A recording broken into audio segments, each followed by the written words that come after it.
ನಾರಾಯಣೀಯಂ ಅಧ್ಯಾಯ 27 ಅಮೃತಮಥನ ವರ್ಣನಂ ಪ್ರಹರ್ಷಿಣಿ ದುರ್ವಾಸಾಸುರವನಿತಾಪ್ತದಿವ್ಯಮಾಲ್ಯಂ ಚಕ್ರಾಯ ಸ್ವಯಮುಪದಾಯ ತತ್ರ ಭೂಯಃ ನಾಗೇಂದ್ರ ಪ್ರತಿಮೃದಿತೆ ಶಶಾಪಶಕ್ರಂ ಕಾಕ್ಷಾಂತಿಸ್ತ್ವದಿತರ ದೇವತಾಂಶಜಾನಾಂ ವರ್ಧನಾಯ ನಮಃ ಶಾಪೇನ ಪ್ರತಿತಜರೇತ ನಿರ್ಜರೇಂದ್ರೇ ದೇವೇಷ್ವಪ್ಯಸುರಜಿತೇಷು ನಿಷ್ಪ್ರಭೇಷು ಶರ್ವಾಢ್ಯಾ ಕಮಲಜಮೇತ್ಯ ಸರ್ವದೇವಾ ನಿರ್ವಾಣಪ್ರಭವ ಸಮಂ ಭವಂತಮಾಪುಃ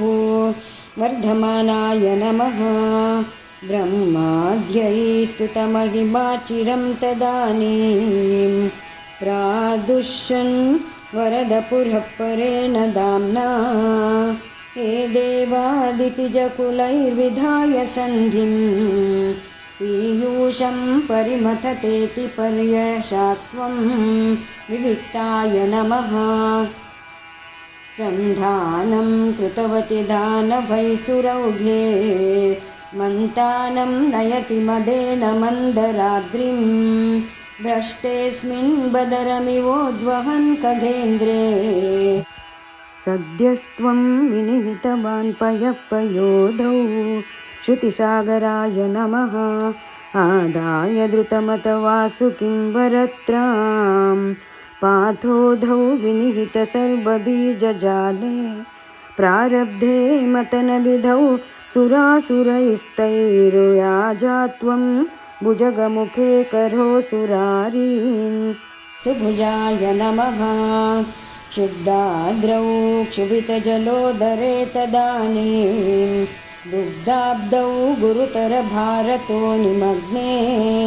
देवेषु व्यतिततमेषु तत्प्रियैषी प्राणैषीः कमटतनुं कठोरपृष्ठां दुर्धराय नमः वज्रातिस्थिरतरकर्परेण विष्णो विस्तारात् परिगतलक्षयोजनेन अम्बोधे कुहरगतेन वर्ष्मणा त्वं निर्मग्नं क्षितिधरनाथमुन्निनेथ वाग्मिने नमः उन्मग्ने झटिति तदा धराधरेन्द्रे निर्मेतुर्दृढमिह सम्मदेन सर्वे आविश्यद्वितयगणेऽपि सर्पराजे वैवश्यं परिशमयन्न विरुधस्तान् महेन्द्राय नमः उद्दामभ्रमणजवोन्नमद्गिरीन्द्रन्यस्तैक स्थिरतरहस्तपङ्कजं त्वाम् अभ्रान्ते विधिगिरिशादयः प्रमोदारुद्भ्रान्ता नुनुगुरुपात्तपुष्टवर्षाः वसुदाय नमः दैत्यौघे भुजगमुखानिलेन तप्ते तेनैव त्रिदशकुलेऽपि किञ्चिदार्ते कारुण्यात्तव किल देववारिवाहाः